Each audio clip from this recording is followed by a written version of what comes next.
la bienvenida al señor Jonathan Fernando Delgado Medina, abogado especialista en Derecho Administrativo, magíster en Derecho Administrativo, quien muy amablemente aceptó la invitación para transmitir sus valiosos conocimientos en este webinar y en segundo lugar a las personas que aceptaron nuestra invitación. Es importante recordarles que están programados a las 3 de la tarde del día de mañana el webinar llamado Biónica y Diseño de Producto por el experto Leonardo Morales.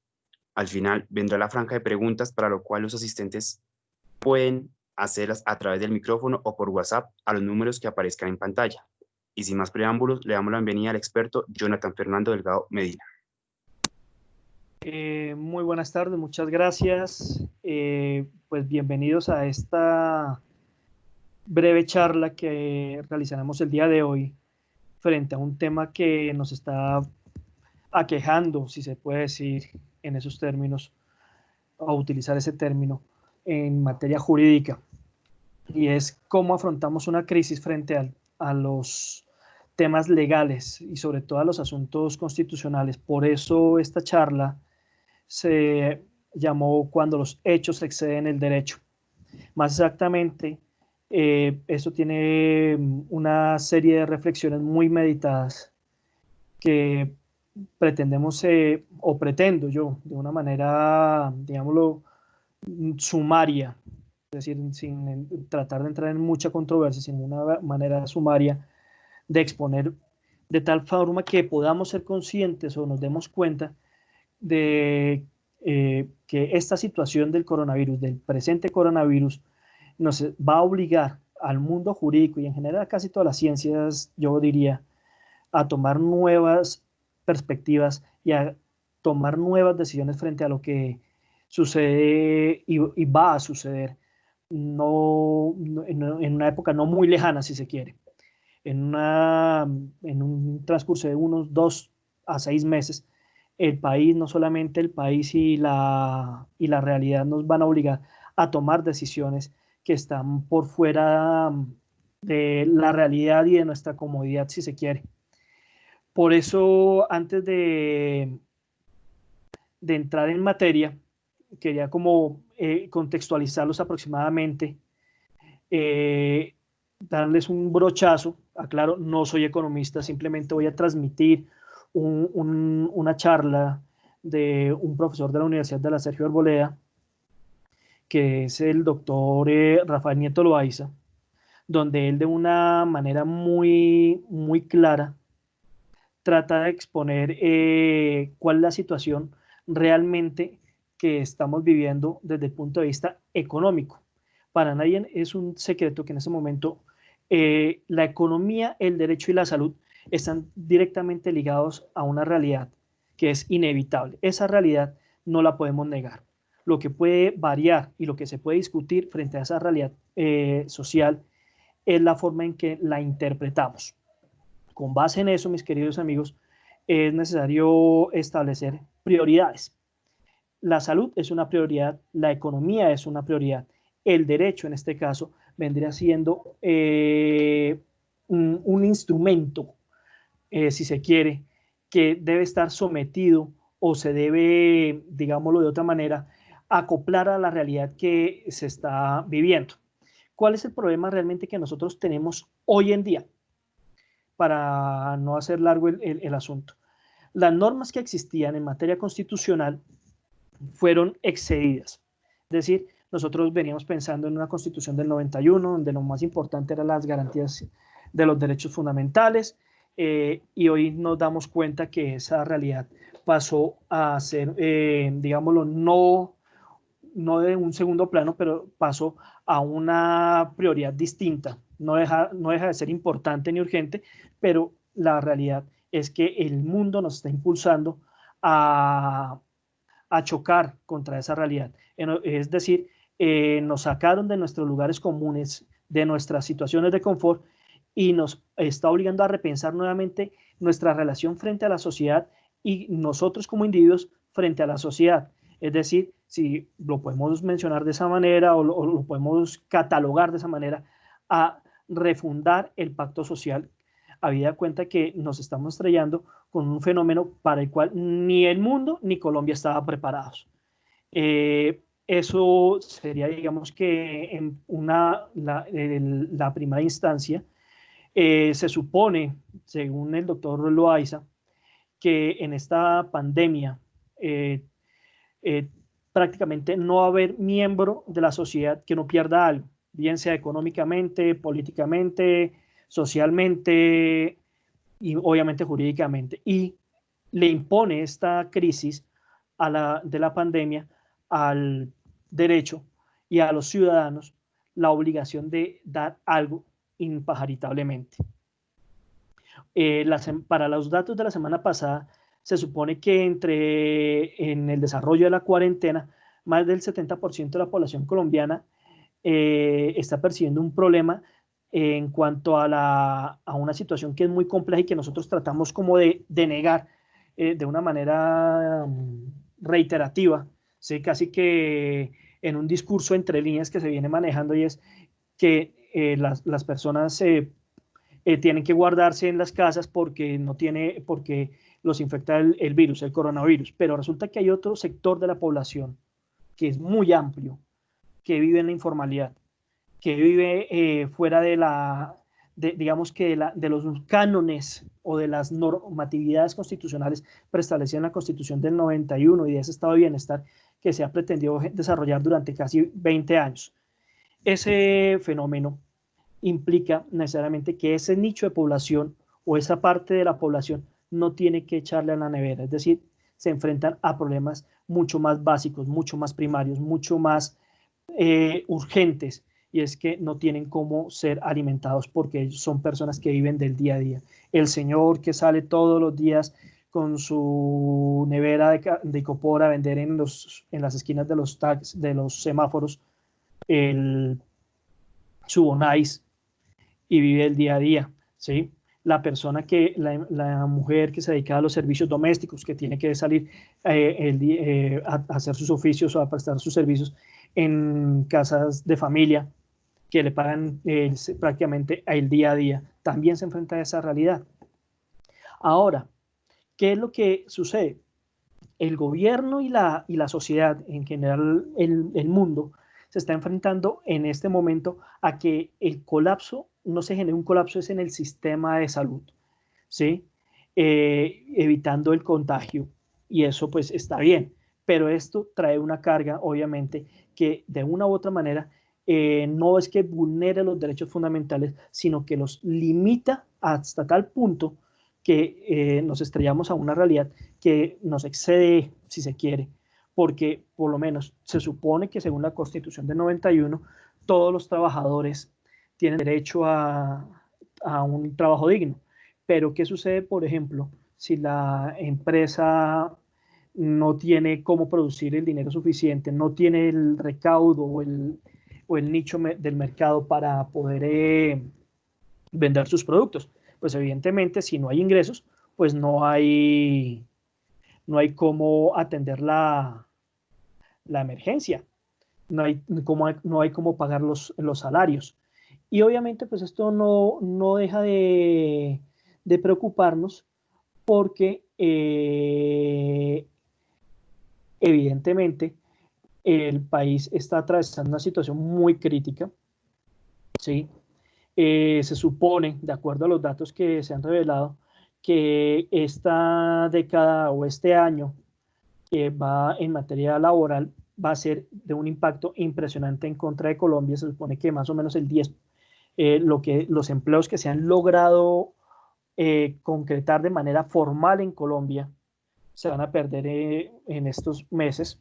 Estamos hablando de que una clase media promedio de Colombia que se había logrado en estos 10 últimos años va a pasar de la pobreza a la pobreza extrema, es decir, esa movilidad social que se venía construyendo por una serie de medidas, por una serie de planes económicos para poder favorecer el tejido social, en vez de subir, va a bajar, debido precisamente a que los recursos son limitados, y más en el Estado colombiano, donde sabemos todos de público conocimiento cómo es que se comportan ciertos sectores políticos o ciertos sectores empresariales también en este momento.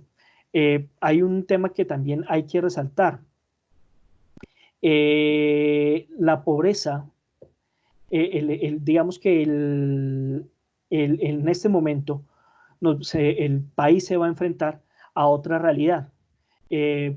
Por un lado pueden haber menos contagios, pero más muertes, ¿sí? Y por otro lado pueden haber muchos contagios, pero menos muertes. Todo eso dependerá directamente de la relación necesaria que exista entre el sistema de salud y la protección que se le dé al manejo de los pacientes que sean contagiados por la pandemia. Esto era algo que definitivamente, en palabras de un querido amigo mío, señalaba en estos días, es que el COVID no conoce ni de decreto ni de constitución, simplemente llega, contagia a la persona que debe contagiar o que se dejó contagiar o que por A, B o C motivo se terminó contagiando, y esa persona por ser sujeto de derechos va a generar un impacto, bien sea en su núcleo familiar, en primera medida, en su núcleo laboral, en segunda medida. Señor, sí, señor, sí,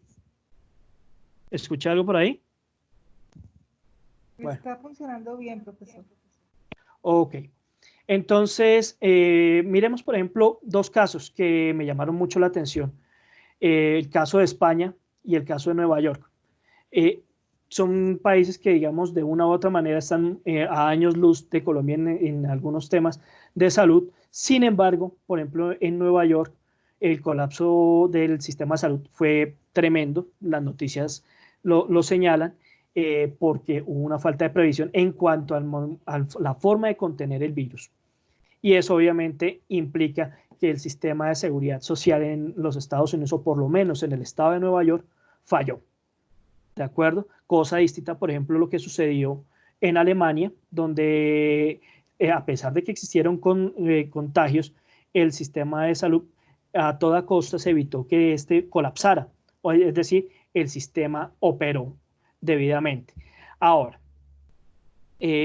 como si fuera poco, también tenemos que resaltar o mencionar que hay unas situaciones, digamos que en estas realidades o en estos hechos que se nos están presentando, y es el tema del manejo tributario o del recaudo de impuestos. Es evidente, es un hecho notorio, no, creo que no, ahí no admite una mayor discusión, que las cuentas para el próximo año por parte de Colombia va a ser, digámoslo, mucho menores, es decir, el recaudo por patrimonio, no, yo creo que prácticamente va a ser nulo para el año entrante, obviamente, pues nulo en el sentido de ser un poco exagerado frente a esta afirmación, porque evidentemente si las personas no tienen cómo trabajar, si las personas no tienen cómo acceder a los ingresos, si las personas no tienen cómo generar riqueza, pues no se puede generar un recaudo que sea representativo para los gastos y obviamente para el tema tributario frente a este tema, por ejemplo, el patrimonio. Otro, por ejemplo, que se va a ver afectado, va a haber un menor recaudo en la industria y el comercio. Tal vez esto ya está dando, se está viendo de una manera pues casi que a diario. Vemos el sector turístico que está supremamente golpeado porque no hay cómo generar un tránsito efectivo de turistas a los sectores, a los lugares o a los paraísos en Colombia como Cartagena o Santa Marta, incluso en la misma ciudad. Y esto también, estos empleos que dependían de manera directa digamos, de este sector de industria y comercio, también se van a ver afectados. También el impuesto del valor agregado IVA también va a generar un menor recaudo. Y obviamente, pues esto nos está dejando un sinsabor, porque nos está obligando, la realidad nos está obligando a aceptar que las medidas y el derecho, que es el tema que nos ocupa hoy, las medidas y el derecho, sobre todo el derecho constitucional, están resultando insuficientes para un estado de anormalidad o de excepción como es el que se está presentando en este momento. ¿Por qué? Porque mire, es muy simple. La dicotomía, si se quiere decir, o la confrontación que tienen muchos hogares hoy en día en Colombia es la siguiente: o me quedo en casa y no me dejo contagiar del virus y me muero de hambre, o salgo, dejo que me contagie el virus y vuelvo a la casa. Esa es la realidad. No solamente aquí en Colombia, sino en muchas partes del mundo. Esa es la realidad. Entonces, y más en un país como Colombia que vive del día a día, del diario. Esa situación nos va a generar muchos problemas que nos van a perjudicar. Miremos, por ejemplo, el tema de salud. Ya sabemos que en materia de salud es un asunto prioritario. De hecho, la cuarentena obedece a un tema directamente relacionado con el desarrollo de la implementación de programas de salud para evitar el contagio. ¿Sí? Entonces, uno de los fenómenos que se puede o que se está presentando en este momento y que es la parte que de hecho se está desarrollando el gobierno es preparar la red hospitalaria para enfrentar el pico de la epidemia. Es decir, cuando el pico de la epidemia llegue a su máxima expresión, lo que se trata es de evitar que estas personas que el sistema de salud no colapse. Es decir, el contagio en muchos casos va a ser inevitable, pero la idea es que el sistema de salud no colapse. Sin embargo, dentro de las observaciones que estamos planteando en esta charla en cuanto al tema de salud, vemos que esto está directamente relacionado con el asunto de los médicos y que hay una realidad laboral previa a estos hechos que obedecía al sistema de contratación que muchos médicos en Colombia vienen manejando desde hace muchos años. Y es que es alarmante, realmente la cifra es alarmante. El 70% de los médicos en el país están contratados bajo la figura de contrato de prestación de servicios o OPS. Y eso trae también una serie de implicaciones de orden legal y constitucional, porque la deficiencia del sistema de salud y la crisis del coronavirus dejó en evidencia varias cosas. Primero, el tema contractual de los médicos, como ya se los acabo de mencionar. Dos, que las ESES o las empresas prestadoras de salud no estaban en capacidad de contener o de generar un programa fuerte contra una pandemia. Tres, que muchos de los médicos que hoy en día están bajo estos contratos de prestaciones de servicio no se les está dando los implementos necesarios o mínimos, si se quiere, en algunos casos, para la protección de su salud. Es decir, no se les está suministrando las polainas, los gorros, los tapabocas, es decir, los materiales de bioseguridad que requieren para poder realizar su labor. Y esto es un hecho que ya ha saltado a la vista en muchas partes del país. Logramos ver en la primera parte de la crisis que hospitales en Cali ya estaban haciendo protestas porque realmente no tenían cómo enfrentar la pandemia. No se les estaba suministrando ni por parte del empleador ni por parte del contratante o del contratante los suministros necesarios para la salud, toda vez que muchos de estos contratos tenían una cláusula donde decía que los riesgos los asumía el contratista, en este caso el médico, y eso ha saltado a la vista.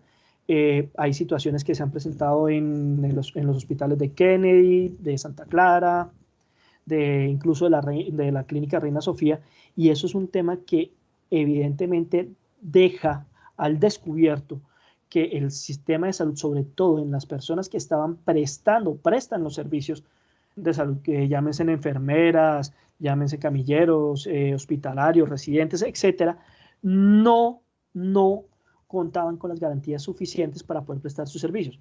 A esto ustedes le pueden sumar ese articulito que expidió la Presidencia de la República, donde decía que a los médicos los podían requerir cuando esto fuera necesario, cosa que en mi opinión es correcto. O sea, el Estado, si tiene que enfrentar una situación anormal, debe estar en la capacidad de requerir a toda la población que tenga conocimientos suficientes para poder enfrentar la pandemia. Pero ¿qué sucede con esto? Es que entramos en un contrasentido porque hay médicos, como ya se los había mencionado, que han tenido que comprar sus propias caretas, sus propios utensilios, máscaras para mantener la bioseguridad. Y no es en un solo caso, es en lo general del país. Y esa situación enfrenta al Estado y enfrenta y los pone en una condición donde uno tiene que hacer la siguiente reflexión. Eso equivale a mandar a un soldado a la guerra sin un rifle para disparar. O mejor, le dan el rifle, pero no le dan las balas para disparar. Entonces, ¿cómo mandamos nosotros a los médicos como Estado a que atiendan los pacientes de coronavirus si no tienen las polainas, si no tienen el tapabocas, si no tienen los guantes, si no tienen el gel desinfectante para enfrentar la enfermedad, o por lo menos para evitar ser contagiados de manera prematura? Ahí tienen ustedes que hace poco, creo que en el transcurso de la semana pasada, varios médicos resultaron contagiados en la clínica psiquiátrica de Bogotá. Y eso, ¿debido a qué? A que no hay los implementos suficientes que deben ser suministrados o por la ARL o el empleador. Y eso se supone que estaba planteado en un artículo dentro de un contrato y dentro de una estructura de la seguridad social. Al día de hoy, mis queridos amigos, al día de hoy a los médicos no se les está garantizando ese mínimo vital, digamos, que es lo mínimo, digamos que son lo básico, lo necesario para poder enfrentar la pandemia.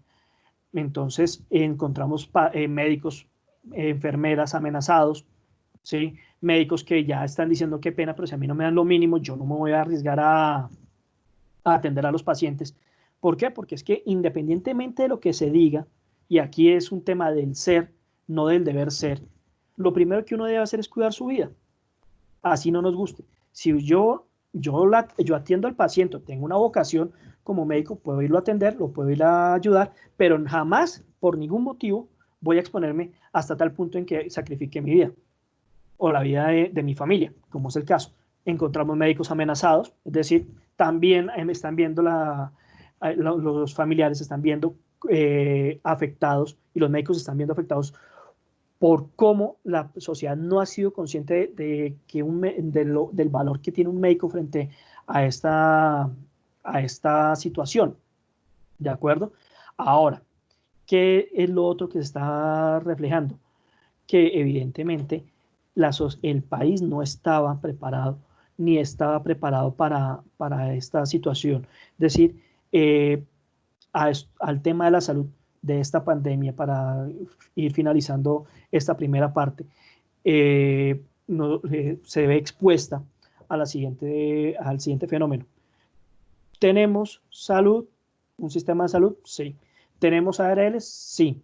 ¿Tenemos un sistema de contratación con OPS? Sí, perfecto. Hasta ahí todo iba bien.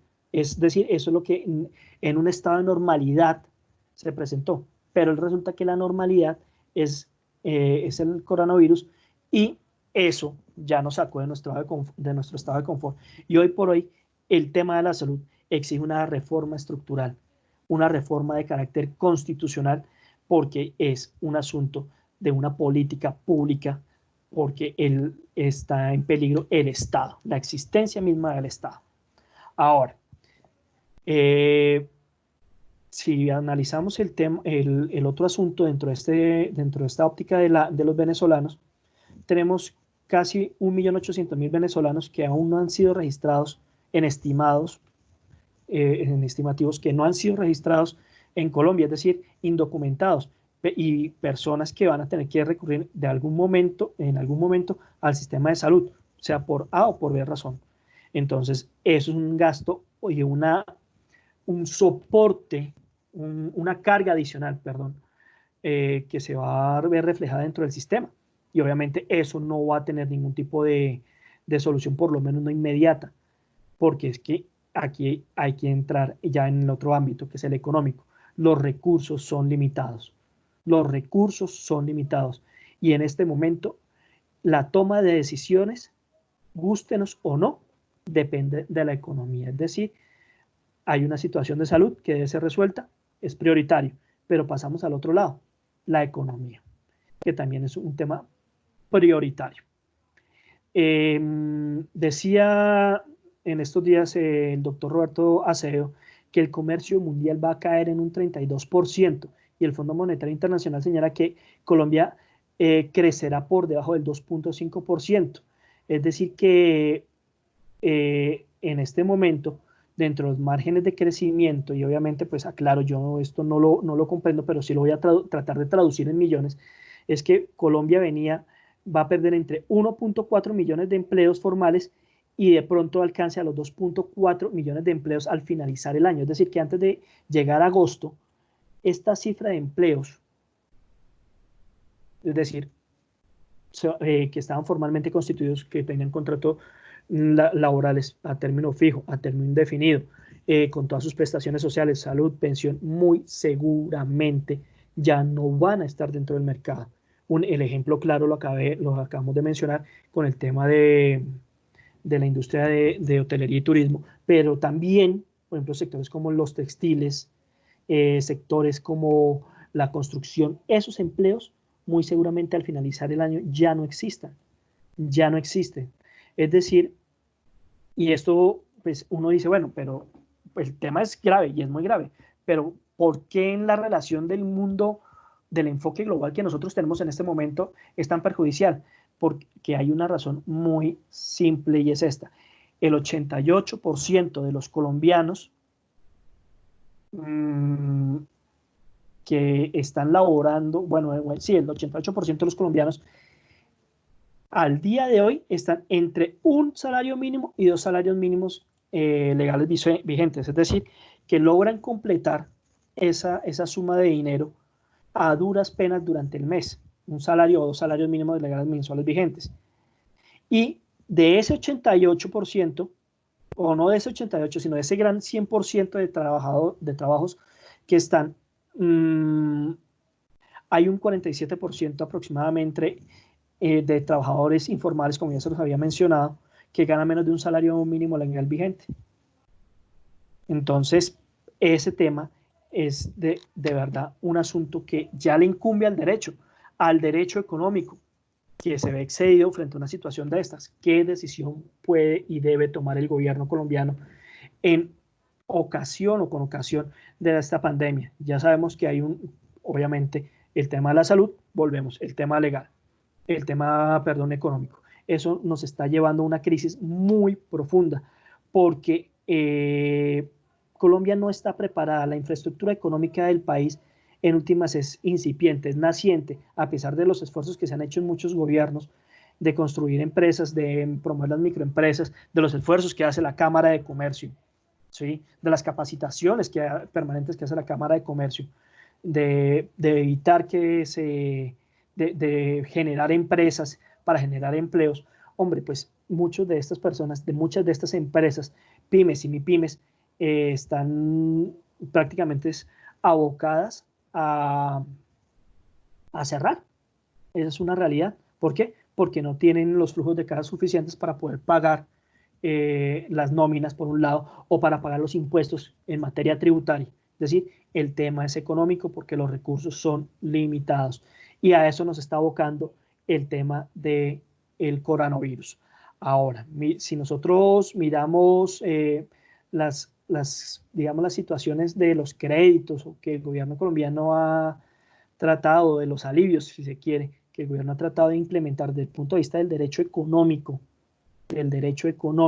reitero esto, y de la constitución económica del país, imponerle a los bancos, pues resulta que los bancos, como dice un amigo mío, mis cerdos no comen telegrama de ministro, pues obedecen pero no cumplen porque los bancos en últimas, el sistema financiero colombiano tiene plata desde el público y ellos tienen que hacer un estudio responsable de los créditos porque no tienen cómo después responder frente a esos asuntos. El gobierno decretó hasta un 80% de riesgo para que el Estado lo asumiera y los bancos desen cuenta que la colocación de esos créditos en muchos sectores, prácticamente sobre todo el de los bares y los restaurantes, no los han entregado. Entonces, ese es otro sector que viene a pique, porque los créditos no los están entregando, porque hay que analizar el riesgo económico que eso representa.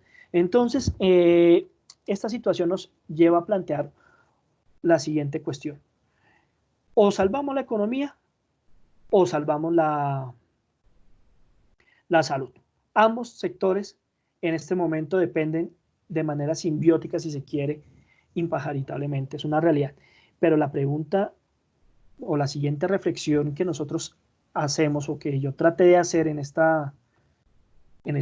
análisis que les estoy presentando el día de hoy es, y entonces, ¿qué papel está desempeñando el derecho? ¿Qué papel está desempeñando el derecho hoy en día? ¿Qué papel realmente tiene las normas jurídicas en el desarrollo de todos estos problemas que, digamos, los estamos planteando de una forma muy, muy somera, muy sumarial, porque el tiempo no nos da, pero es realmente alarmante, porque tenemos que poner las cosas en contexto. Nuestro sistema jurídico venía planteado o se había pensado no para una pandemia, sino para una situación de normalidad. Y hoy por hoy resulta que eso no es suficiente. Resulta que hoy por hoy nos vemos abocados a enfrentarnos a que nuestro sistema legal no es suficiente para enfrentar no es suficiente y no es eficaz para enfrentar la crisis que se nos está presentando. Y por lo menos dentro de lo que nosotros hemos tratado como de visualizar, resulta que logramos de una u otra manera tratar no encuentro la palabra exacta, como de ubicar realmente cuál es la situación que se está presentando al día de hoy. Entonces, nos vemos abocados a plantear el problema no desde una filosofía del derecho, no desde una óptica o de una escuela del derecho que no responda a la realidad, sino que, es decir, no podemos hablar de un derecho positivo donde la norma es lo que prima y de ahí para adelante lo que se defina o se disuelva en esa realidad es lo que se debe aplicar y lo que se ajuste dentro de esa realidad a la norma es lo ajustado. Y resulta que hoy en día esta crisis nos está dejando una enseñanza para muchos abogados y es la siguiente, y es que como los hechos excedieron el derecho, es decir, las normas que venían de una situación de anormalidad, nos vemos obligados prácticamente a tomar decisiones sobre la marcha. De allí que esto es un dato que me pareció alarmante, pero así hay que decirlo. Nos vamos a ver enfrentados no a criterios de validez de la norma, sino de eficacia de la norma. Es decir, ya no nos interesa a nosotros qué tan legítima sea la norma, sino qué tan eficaz realmente sea la norma. Y un ejemplo claro de esto es que desde el 1 de abril a la fecha, el gobierno el presidente de la República, Iván Duque, ha emitido cerca de 76 decretos. Este dato lo saqué el día de hoy, en horas de la mañana, 76 decretos con ocasión de la emergencia social y económica decretada, y obviamente pues estos decretos están todos directamente relacionados con el tema de conjurar la crisis del coronavirus y del COVID-19. Y ese tema nos deja un sinsabor porque se están tocando asuntos que son propios de la reserva de ley. Y a renglón seguido eso también nos lleva a decirnos, mire, el derecho el día de hoy lo debemos empezar a estudiar o lo debemos empezar a mirar, no a un futuro lejano, no estoy hablando de aquí a 2, 3 años, lo estoy hablando de aquí a un mes, 2 meses, 3 meses, como una, como la aceptación de la realidad y de cómo esa realidad nos está obligando a construir, digamos, a refundar el nuevo pacto social, un nuevo pacto social, porque hay 2 sistemas o 3 sistemas en crisis en este momento que están en una simbiosis y que están en crisis, que es el económico y el de la salud. Entonces, ese tipo de cosas son las que me llevaron a sacar estas reflexiones, donde prácticamente lo que yo planteo o lo que quiero dejarles a consideración de ustedes como a modo de reflexión es que las metodologías jurídicas que se estaban utilizando hasta antes de la declaratoria de esta pandemia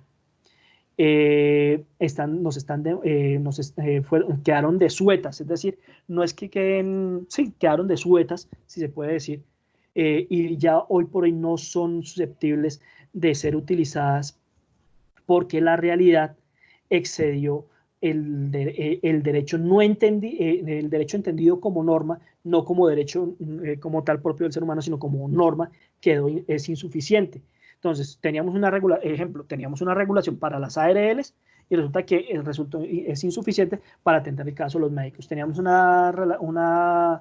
manejo fitosanitario sobre el manejo de medicamentos como retrovirales para poder atender a los médicos o a los pacientes de COVID. Hoy por hoy resultó insuficiente y todo eso tuvo que ser regulado bajo decreto. Ahora, miremos que este bicho, como algunos lo han denominado, prácticamente nos está imponiendo o nos está obligando a los abogados y a muchos colegas a romper esa escuela de normativismo jurídico y, y pasar a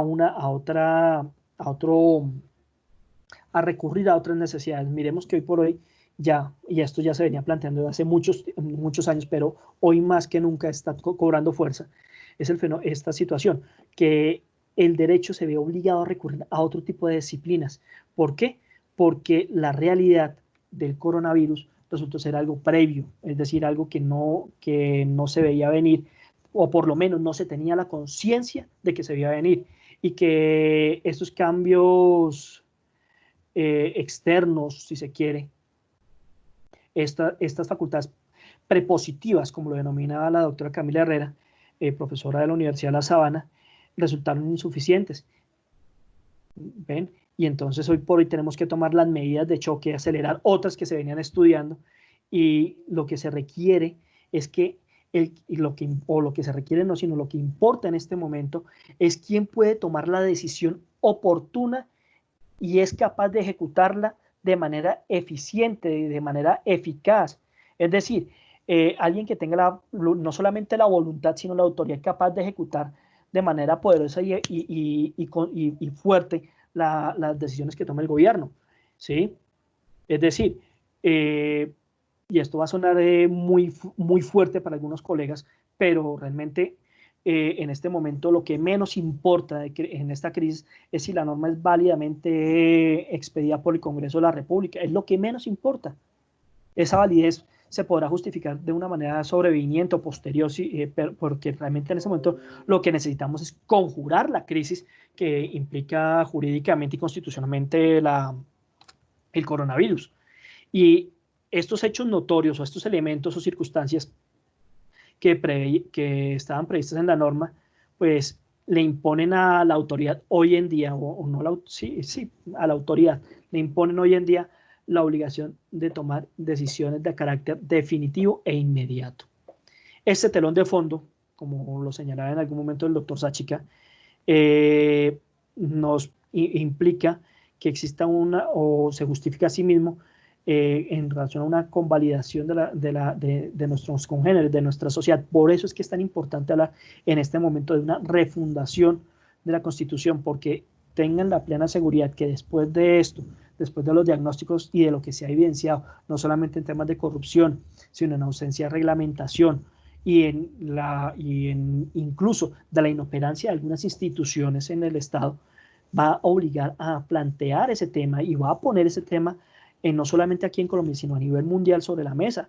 Los países que han demostrado ser ineficientes en el manejo de la pandemia, como Italia, como España, ¿sí? Incluso los mismos Estados Unidos, van a tener que verse obligados a pensar y a repensar desde el punto de vista constitucional cómo van a generar esas garantías para esas garantías constitucionales a las que tienen los seres humanos, derecho a los seres humanos.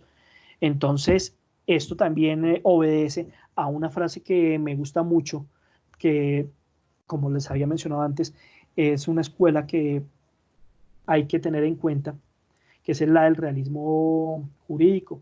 Sobre todo la plantean por Javier Herbada, quien dice que el derecho, es decir, el derecho, no la norma, el derecho es una realidad social ordenada en justicia.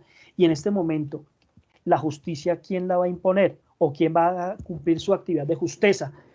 pues quien tenga la posibilidad y la capacidad no solamente política, sino coactiva, de generar que el derecho se garantice. ¿Y cuál derecho? El de todas las personas que están en la sociedad, es decir, el que sea capaz de de sacar un decreto e imponerlo y obligarle a las ARLs a que provean a los médicos su material de bioseguridad. La ARL que le diga a los bancos, el que sea capaz de decir a los bancos, señores, me hacen el favor, prestan la plata que yo ya les destiné a las personas que están en situación de crisis. ¿Sí? Es ese es el derecho que está ahorita en juego. Ese es el derecho que, que estamos enfrentando en este momento. ¿Sí? ¿Por qué? Porque es que hay unos hechos notorios, ¿sí?, que van más allá de las normas, que fueron más allá de la Constitución, de la Constitución y de las leyes. Y por así decirlo, gustenos o no, las normas que existían, el derecho que nosotros conocíamos, dejaron de ser eficaces frente a y no responden a la realidad que se está afrontando actualmente. Y por el contrario, dejaron en evidencia otros escenarios, si se quiere, otras realidades mucho más urgentes y más vulnerables y que no hayan sido tenidas en cuenta por los procesos legislativos y obviamente reglamentarios que tiene el Estado. En este caso, pues hay que decir que, vuelvo y reitero, se requiere que se ajuste o que se aplique la justeza en la crisis, en la actual emergencia, y que las normas que se vayan a implementar a largo plazo obedezcan a estos fenómenos que se están evidenciando. Es decir, nosotros lo que necesitamos en este momento es que exista una persona o una autoridad con potestad suficiente para ajustar y devolver el cauce y el equilibrio que la sociedad requiere para su subsistencia. ¿Sí? Y eso no y eso no va a ser fácil. Eso no va a ser fácil. Hemos visto cómo el presidente le ha dado largas al tema de la permanencia en casa, y hoy por hoy ya vemos que estamos frente a un choque entre las posiciones que tiene la señora alcalde de Bogotá y el señor presidente, y eso obedece a realidades, y el derecho, pues, si bien es cierto, es una realidad social, debe responder a esa suficiencia que le está exigiendo la sociedad colombiana y la misma crisis. Entonces, hay una serie de situaciones que yo quisiera dejar sobre la mesa hoy por hoy. Por ejemplo, la primera, ¿a nosotros de qué nos sirve el control político? Hoy, al día de hoy, el control político es el control que hace el Congreso de la República, los consejos, las asambleas departamentales, frente a con respecto a los alcaldes, el secretario, los ministros. ¿Sí? Al día de hoy, ¿de qué sirve ese control político si estos órganos de control políticos, Congreso de la República, asambleas y consejos, no pueden tomar decisiones inmediatas, sino simplemente hablar? Así de excueto lo voy a poner, a hablar, ¿sí? No tienen la posibilidad de tomar la decisión y de decir, esto va para este lado, este rublo, esta cuenta hay que manejarla de esta manera. No lo pueden hacer, porque para eso ellos están sujetos a un procedimiento. Un ejemplo muy claro que se está presentando, un problema que se está presentando hoy en día es, eh, y eso fue irrisorio, la semana pasada citaron al director del INVIMA a un debate de control político, al director del INVIMA, y duró 16 horas en una sesión virtual con los congresistas, cuando el señor debía estar pendiente de cómo maneja y gerencia su institución, porque es vital y es una vértebra importantísima para enfrentar el coronavirus. ¿Sí? Entonces, aquí nos enfrentamos a una cuestión que planteaban los romanos: dame los hechos y yo te daré el derecho. En este momento los hechos son, hay una crisis de coronavirus que tiene que ser resuelta, y el derecho se tiene que crear sobre la marcha. Es decir, en mi opinión, y aclaro esto, es la posición que yo he asumido debido al tema excepcional que se está presentando, es que el problema, o no el problema, la solución es que se requieren normas más eficaces y menos válidas. Es decir, necesitamos alguien que tenga la capacidad de tomar decisiones. Y no un alguien, sino una autoridad competente, si se quiere, o alguien que sea capaz de generar la solución propia del caso. ¿Ven? Entonces, esa situación nos deja muy mal parados definitivamente frente a esto. Hay otra reflexión, bueno, que ya la habíamos mencionado. ¿Qué sucede si las empresas no producen los bienes y servicios para ganar dinero? Es una realidad que está establecida en la Constitución. Señor, dime. Sí, sí, sí, te escucho, te escucho. Qué pena interrumpirlo, mucho gusto. Nombre es Andrés Capera Ortiz, no sé si me escucha. Sí, sí, te escucho, te escucho. Te escucho, Profe, sí. tú decías algo relacionado con el tema de asambleas, congreso y concejales. Es que yo actualmente estoy ejerciendo como concejal en mi municipio natal, Tena, Cundinamarca, ¿sí? Ajá, sí. Y nosotros, o yo como concejal, precisamente, pues nosotros, o yo me siento así que el alcalde nos tiene aislados totalmente de las decisiones que él ha manejado. Nosotros como concejales no sabemos cómo están tomando ellos esas decisiones o esos decretos municipales. Es más, no hay una coordinación ni en el gobierno nacional, departamental y nacional. Por lo menos, profe, mi interrupción es la siguiente, mi inquietud. Por lo menos nosotros como concejales que entramos ahorita en el mes de mayo a hacer control político, Ujú. en el caso de nosotros, pues al municipio de Tena, nosotros podemos hacer un control político dependiendo de lo que está pasando de la calamidad pública en salud. Mira, ustedes lo pueden hacer, ¿de acuerdo? Pero lo que hemos planteado en esta charla, a lo largo de esta charla, honorable concejal, es esto. Ustedes no solamente son los concejales, sino son coadministradores, pero tristemente ustedes no tienen la capacidad de decisión ni de concretar las medidas que se requieren para un choque de emergencia. Su control político, sí, lo pueden realizar, pero de ahí a que sea efectivo, quedan veremos. Mire, se lo voy a poner tan Sí, simple, profe. se lo voy a poner en estos términos. La semana pasada, me voy a reservar el nombre del sitio y del hospital, un médico me llamó a mí, me dijo, mire, resulta que se está presentando esta situación, y así varios médicos me hicieron la misma consulta, no les estaban dando los instrumentos ni la indumentaria. Gracias a Dios y a la Virgen y por un acierto del destino, yo tuve la oportunidad de conocer el manejo del control político entre las entidades colegiadas y pues benditos a Dios, creo que me fue muy bien en esa experiencia. Y dejé algunos amigos. Logré contactarme con algunos amigos también que ocupaban la cantidad de concejales y les puse en conocimiento de esa situación. Varios de ellos trataron de solucionar el tema, de poner en cintura lo que estaba reflejando en esos hospitales. Y pues hombre, resulta que al día de hoy la situación en nada cambió. El punto mío, la crítica que yo estoy planteando en esta charla es que precisamente a pesar de que el control político o a pesar de que la norma establece el control político, hoy en día es insuficiente. ¿Por qué? No porque no sea válido, sino porque no es eficaz para garantizar los derechos de los ciudadanos. ¿Ven? Entonces ustedes pueden hacer el control político y muy seguramente a futuro tendrá algún efecto, pero al día de hoy, ante la crisis de un virus que es capaz de matar a una persona en 15 días, si tiene deficiencias cardiorrespiratorias, no sirve de nada.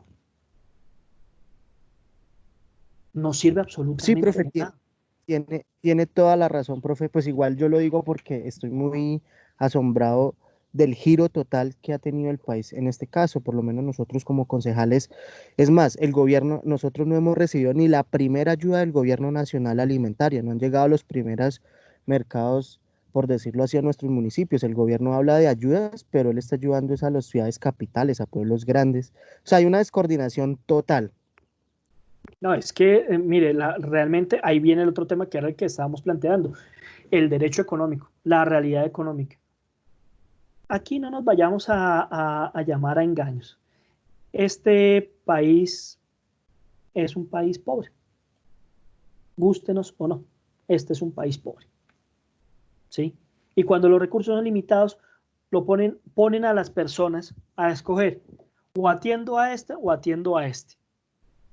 En este momento, pues, me imagino yo, y esto lo estoy haciendo ya a moto propio, el gobierno, el ejecutivo en este caso, inclusive los mismos alcaldes deben estar diciendo, bueno, o le damos mercado a estas personas o le damos mercado a estas otras personas.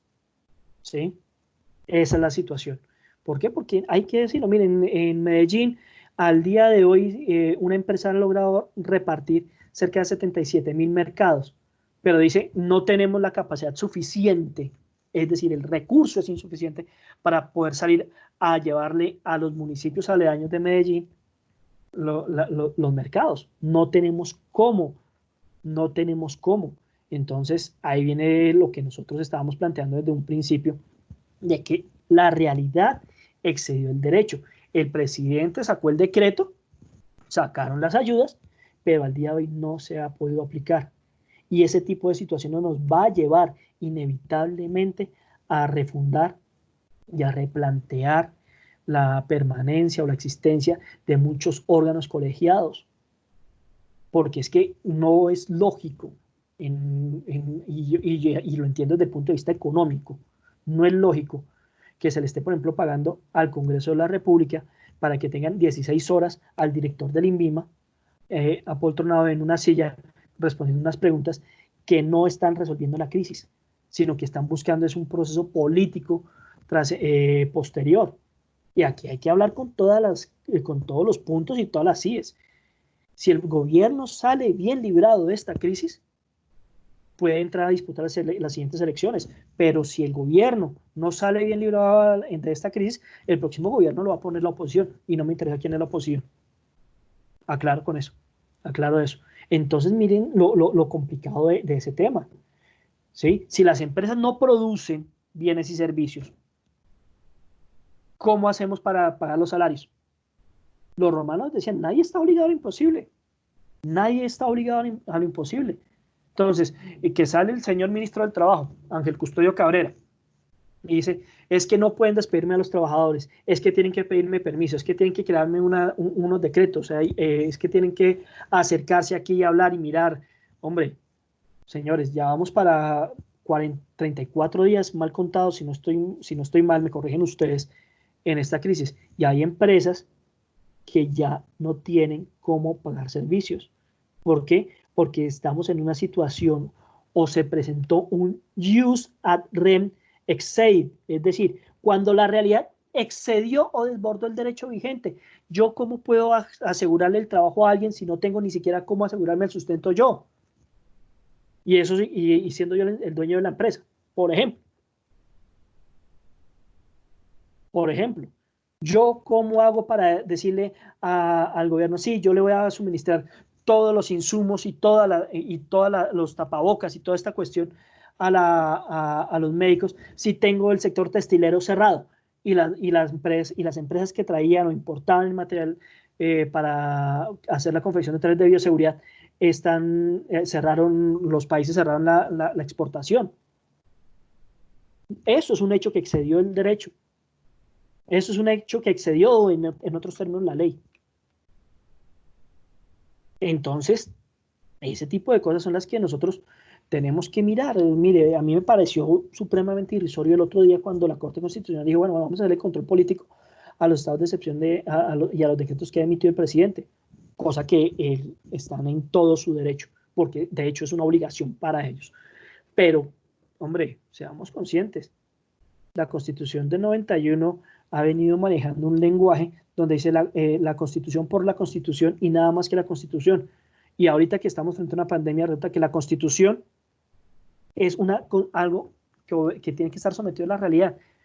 Y aprovecho ya este punto que les estoy mencionando, teniendo en cuenta que había un autor que se llamaba Fernando Lasalle, muchos de mis colegas lo conocen, donde él decía que lo que importaba era la Constitución real, ¿sí? Es decir, lo que importa es la real forma de ser del país. Y en este momento la real forma de ser del país, es decir, lo que está formando la Constitución, es la crisis del coronavirus, que dejó en evidencia la deficiencia de muchos órganos del Estado. Uno, la corrupción de muchos órganos del Estado. Dos, lo que sobra del Estado. Tres, Es decir, mis queridos amigos, gústenos o no, en este momento, esa nueva constitución real que se va a tener que debatir en próximos días va a obedecer a una realidad, a una serie de realidades morales, éticas, políticas, obviamente, económicas y técnicas. Es decir, la constitución formal como nosotros la conocemos, como se expidió en 1991, con todas sus reformas al día de hoy, prácticamente resultó insuficiente. Prácticamente resultó insuficiente. Mire, tan es así que le voy a citar un caso que muchos no se han percatado del tema. Y es el siguiente. Resulta que le tomaron unas fotos a la señora alcalde de Bogotá saliendo a hacer mercado por aquí en Chapinero con Angélica Lozano, ¿cierto? El artículo 44 y el artículo 40 y 44 de la Constitución Nacional dice que la familia está constituida por un hombre y por una mujer. Y le van a poner un comparendo, le harían una investigación fiscal. Hombre, pues primero que todo, si uno atiende a lo establecido en la Constitución formal, constitucionalmente ellas no son una familia. Constitucionalmente son una pareja de mujeres, pero constitucionalmente no son familia. ¿Ve? Y entonces entra a jugar un poquito este nuevo tema del realismo jurídico, del realismo constitucional jurídico, donde la realidad de que dos mujeres convivan juntas es esa, pero su forma de interpretarla, de un lado por el artículo 44 de la Constitución y por el otro lado el manejo del nuevo lenguaje inclusivo, nos lleva a puntos distintos en la técnica jurídica que se debe implementar, porque lo que está variando es la forma de interpretar la realidad, es la forma en cómo nosotros, los colombianos, y en general el Estado y quienes tienen el poder, deben empezar o deben ajustar la Constitución a lo que se viene. Es decir, se requiere en este momento más gerencia jurídica, y muestra de eso son los 76 decretos que ha emitido el presidente del 1 de enero al día de hoy, todos con ocasión del coronavirus. Y si usted mira los 76 decretos emitidos por el presidente, todos están tocando núcleos esenciales del derecho, de derechos fundamentales. Y aquí quiero hacer una aclaración. Estos decretos traté de hacer una depuración muy sumaria, voy a confesarlo, una depuración sumaria sobre temas de nombramientos ad hoc, sobre todo en temas de relaciones internacionales. Bien, entonces esa situación nos está dejando fuera de órbita y nos está desubicando. De hecho, mira, hay otra realidad que se está presentando, que es el sistema político de partidos en Colombia. En este momento, ¿de qué sirve el partido político, un partido político A o B o C? Si es que no está aportando a la solución de la crisis. ¿O usted ha escuchado a algún miembro de algún partido a decir, vamos a aportar como partido esto a la sociedad? Yo creo que no. Yo creo que no. O lo dirán, pero no se ha visto. Por el contrario, hemos visto sectores políticos involucrados en temas de corrupción. Y eso es un hecho notorio. Y todos los días, tan es así que hay un canal en televisión, creo que es RCN, que lanzó una campaña contra las ratas. Y es una cosa que da escozor. ¿Cómo es posible que un departamento como el Cesar destine 18.000 millones de pesos y le lleguen a las personas necesitadas solamente 6.000 millones de pesos? Y no lo estoy diciendo yo. Entonces, mis queridos amigos, estamos ante una situación muy complicada. Y ahora, si quieren, agravemos el problema, pongámoslo mucho más complejo y amarguémonos más la vida. Como el virus resultó ser una pandemia que está en Italia, en España, en Alemania, en Francia, en Inglaterra, Estados Unidos, regado en Sudamérica, resulta que nos estamos enfrentando ante una realidad transnacional. ¿Sí? Eso significa que el derecho constitucional, tal y como nosotros lo estamos entendiendo al día de hoy, tiene que empezar a resolver una situación así de chiquitica, pero que es fundamental. Tiene que ponerse de acuerdo en los mínimos a nivel mundial de lo que realmente es entendido como un derecho. Y aquí pues aprovecho y hago la siguiente mofa, si se quiere. ¿Cómo hacemos para amalgamar a nivel mundial esos derechos o esos modelos éticos, esos modelos esas religiones, esos modelos económicos y morales sin caer en una imposición cultural? Por ejemplo, el cristianismo versus al islam. Ejemplo, ¿quién había pensado que en los oficios de Semana Santa y ahorita en el islam, en la peregrinación a la Meca, iban a estar vacíos? Dos religiones sometidas al virus chino. La realidad hispanoamericana versus la cultura anglosajona. ¿Cómo hacemos para conciliar eso desde el punto de vista constitucional? La realidad de Oriente versus Occidente. Las medidas que va a tomar, ¿qué medidas va a tomar en este momento Estados Unidos, la Unión Europea, frente a lo que está sucediendo en el caso de la OMS, con el director de la OMS que dicen que ayudó o coadyuvó a ocultar la información del gobierno chino frente a la pandemia y evitó conocer la pandemia y que los países se prepararan en debida forma para afrontar la crisis? Y a eso sumémosle, vamos a enfrentar a Sócrates contra Confucio, a San Agustín contra Lao Tse. Y eso no es otra cosa que hay que conciliar la Constitución, hay que buscar la forma de que los derechos comunes se den en todos los países. Es decir, la Constitución debe ser un acuerdo de mínimos, no de detallitos superfluos. Ya eso no da para más. ¿Por qué? Porque llega el momento en que hay que tomar decisiones y no hay quien las tome. ¿Sí? Y hay otro tema que se plantea ahí, gústenos o no: cómo no maltratar las unidades políticas existentes, porque ese es un fenómeno que se está presentando en este caso. ¿Sí? Y es que así nosotros tratemos de encuadernar las cosas, nos vamos a enfrentar a un nuevo mundo constitucional. ¿Sí? Un mundo post-pandemia y constitucional, que nos está dejando una radiografía lamentable, y es que el mundo está evolucionando a tal velocidad que cuando nace la norma positiva, es decir, la ley, si se quiere, esta ya llega derogada a la realidad, porque ya estamos en otro fenómeno, en otra situación. Hoy por hoy nosotros, los mismos docentes que estamos dando clases en derecho laboral, tenemos que estar, o en derecho constitucional o administrativo, nos estamos enfrentando a esa realidad. Hace unos días estábamos en una modalidad semipresencial, en una modalidad presencial, pasamos a una modalidad remota, y ahora el mundo está en una situación donde no sabemos realmente si estamos impartiendo un tipo de educación que sea realmente efectivo. Y esa es la situación que se nos está presentando en este momento.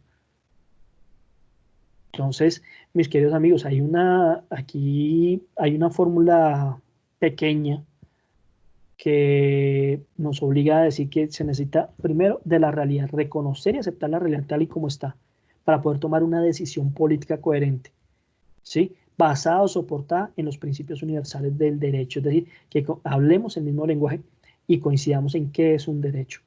Y no solamente aquí en Colombia, sino en todo el mundo. ¿Sí? Y esa situación es la que nos pone sobre la mesa este fenómeno. Hay casos, por ejemplo, o meditaciones, si quiere, pongámoslo de esa manera. El Estado te dice, no puedes abrir tu negocio, pero si despides a alguien, te multo. Ya lo hemos visto. ¿Sí? El día de hoy yo veía afanosamente que la Secretaría de Salud, a través del Fondo Distrital Financiero de Salud, había generado contratos por 3.465 millones, perdón, había firmado 3.465 contratos por 42.000 millones de pesos. ¿sí? Y muchos de los hospitales que están en el sur ni siquiera tienen la suficiente capacidad de camas para atender la pandemia. ¿Mm? Entonces, mis queridos amigos, realmente en este punto, como yo les dije desde el principio, lo único que pretendía era dejar una serie de reflexiones sobre la condición actual del derecho frente a temas como la economía y como la salud. Entonces, ya son las 5:05, espero que haya sido de su agrado y les agradezco su participación y haberme regalado estos minutos para exponer estas reflexiones que quería dejar a su consideración. Muchas gracias.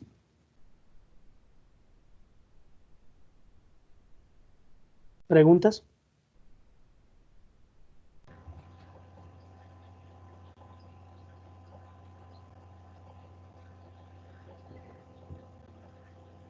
No, señor profe, muchísimas gracias. Bueno, muchachos, muchas gracias por su participación, que estén muy bien. Hasta otra oportunidad. Chao, profe. Profe, chao. Hasta luego. Hasta luego. Muchas gracias. ¿Quién dijo que Yo, tenía una pregunta? yo Beatriz Taborda. Hola, doctora, ¿cómo está? Cuénteme. Bien. Profe, es que he visto y he recibido también muchas inquietudes de personas que están en el ejercicio, digamos, económico, abocadas a pago de arrendamientos, de contratos con proveedores y que no pueden cumplir. O sea, pues lo que el profesor ha mencionado, de que no estamos obligados como a lo imposible, ¿cierto? Pero en este caso, ¿uno qué hace? Es decir, habla, digamos, que yo tenga que cumplir con un arrendamiento, ¿qué hago? ¿Le digo al señor propietario no le pago? Écheme si puede, o no sé cómo, si usted nos pudiera decir y Mire, orientar, porque muchos yo empresarios... le voy a responder, doctora Taborda, de una forma, digámoslo, un poco escueta. En estos días, el subdirector de la Cámara de Comercio, el doctor Gustavo Piedradita, abrió una, abrió ¿Cómo una hace para página, salir? ¿no? Abrió una aplicación para atender los temas de conciliación. La invitación en este momento de crisis, porque realmente hay una incertidumbre jurídica frente a muchas decisiones ante la imposibilidad tanto de unos como otros de generar ese tipo de obligación, de pago de obligaciones dinerarias, es que se acerquen y concilien, y concilien, y concilien con un método alternativo de resolución de conflictos. Porque jurídicamente, vuelvo y reitero, nadie está obligado a lo imposible. Y el caso más crudo es este. Una señora de 65 años, sin pensión, pero que logró hacerse a 2 apartamentos y vive de los arriendos, y 2 familias, una colombiana y otra venezolana, que están en cada uno de esos apartamentos viviendo. Pues resulta que al día de hoy ambas familias dijeron, no tenemos cómo pagar el arriendo, ¿qué hacemos? ¿Sacamos a la familia o le negamos el derecho a esta señora para que sobreviva? El tema es de una sutileza y una filigrana jurídica, doctora Taborda, que no tienen parangón. Por eso es que yo hablaba desde el principio que era necesario plantear esto desde una excepción a la regla. Es decir, la regla, la norma tal y como nosotros la conocemos, el Código de Comercio tal y como nosotros lo conocemos, prácticamente se vino al traste con esta situación. La norma financiera y la regla fiscal se vino al traste. Este es el momento donde hay que usar el ingenio para buscar soluciones que se ajusten a la justeza, como lo mencioné en la conferencia, en la charla, a la justeza, porque el derecho escrito ya no es garantía de nada, porque en cualquier momento, de un día para otro, nos sacan otro decreto diciéndonos que no nos opera el derecho. Esa es la situación. Es más, en este momento, lo que yo les mencionaba a ustedes, en menos de un mes, el presidente con ocasión del coronavirus sacó más de 76 decretos hoy estamos en menos de 15 días, de 15, 20 días. 76 decretos. Y no son decretos cortos. Entonces, ese tipo de cosas son las que nosotros vamos a estar afrontados. Nos vamos a tener que ver afrontados. Entonces, pues, doctora, espero que haya sido clara la exposición frente a la pregunta suya. ¿Alguna otra pregunta? Gracias, profesor. Yo la verdad quiero decirle que fue muy claro y que me queda el que a quien me pregunte lo orientaremos hacia, primero trate de conciliar directamente con aquel arrendatario, aquel proveedor, y que ambos, digamos, puedan entender que, como lo mencionaba el profesor al inicio, en esta crisis todos debemos estar en esa actitud solidaria, porque todos estamos perdiendo algo, como decía el profesor, ¿cierto? Entonces, invitarlos a eso, que creo que es importante, porque sí he recibido consultas de emprendedores que están luchándola muy duro y que no saben cómo, bueno, ¿yo qué hago? O sea, ¿cómo va a ser esta situación para mí? Lo siguiente, muchas gracias por tener tan presente los escenarios de conciliación de la Cámara de Comercio de Bogotá. Y claro que sí, ese será como el siguiente paso, profesor. Muchas gracias por responder tan eficazmente y con tanta sabiduría esta pregunta que a mí me han hecho y que le he trasladado a usted en calidad de experto. Gracias. Bueno, les agradezco mucho la oportunidad, que estén muy bien y que tengan una buena tarde. Hasta luego. Gracias.